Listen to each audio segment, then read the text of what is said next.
Hey everyone, today we're going to talk about the law of tort. What is the law of tort? Tort is a civil wrong.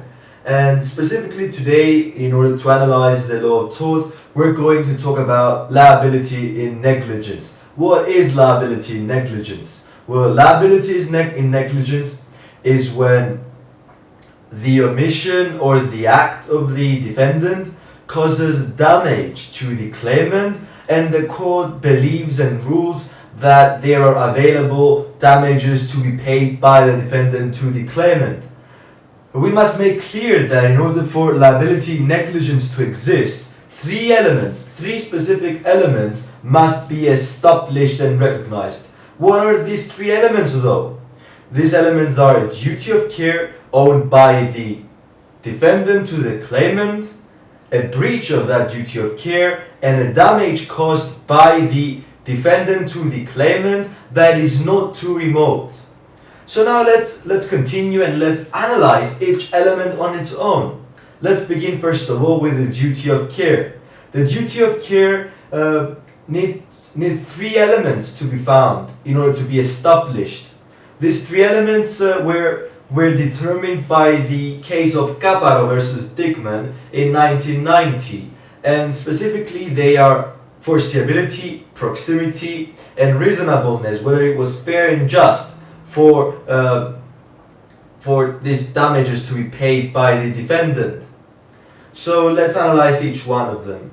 We have, as I said, foreseeability. Was it foreseeable by the defendant that if he committed that specific action, or if he omitted to commit an action, that the claimant will have suffered damage?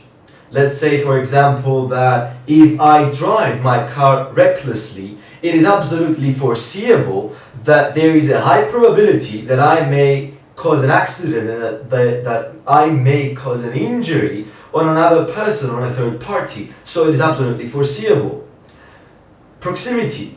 There can be proximity in time, there can be proximity in space, there can be proximity in relationship. Let's say, for example, that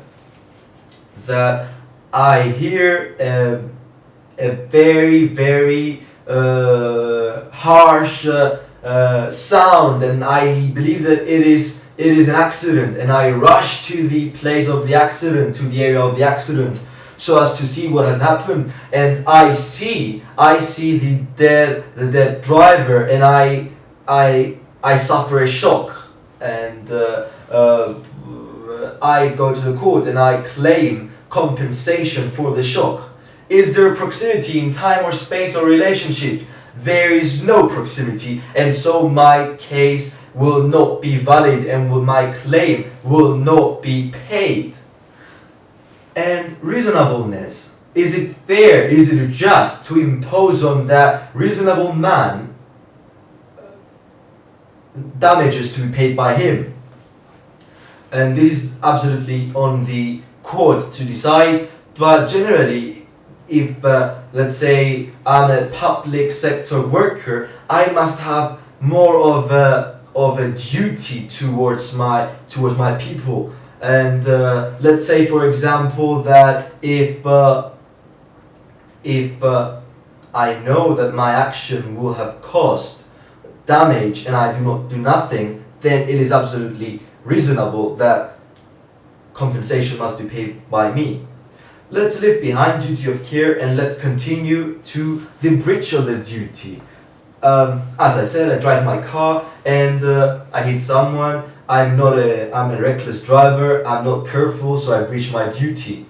But there are specific characteristics that we need to consider in order to establish whether there was a breach of this duty of care.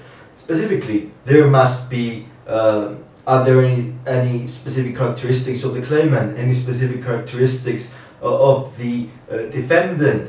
Are there any benefits of this omission or this act?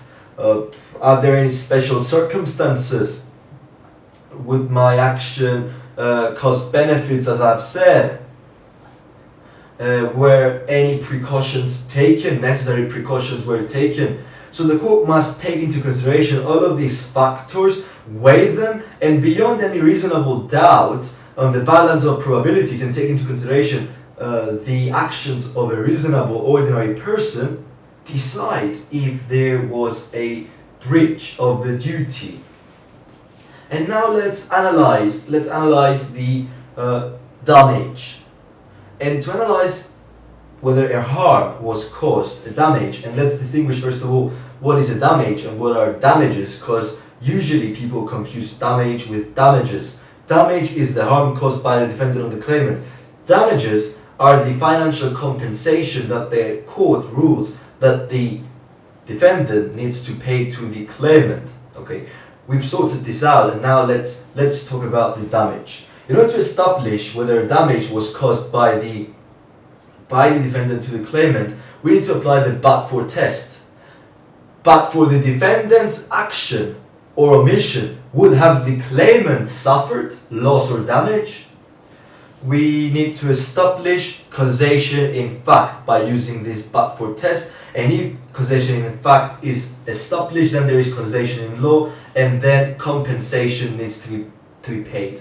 We need to make clear that the action, that the omission was reasonably, and the consequence as a result was reasonably foreseeable by the defendant.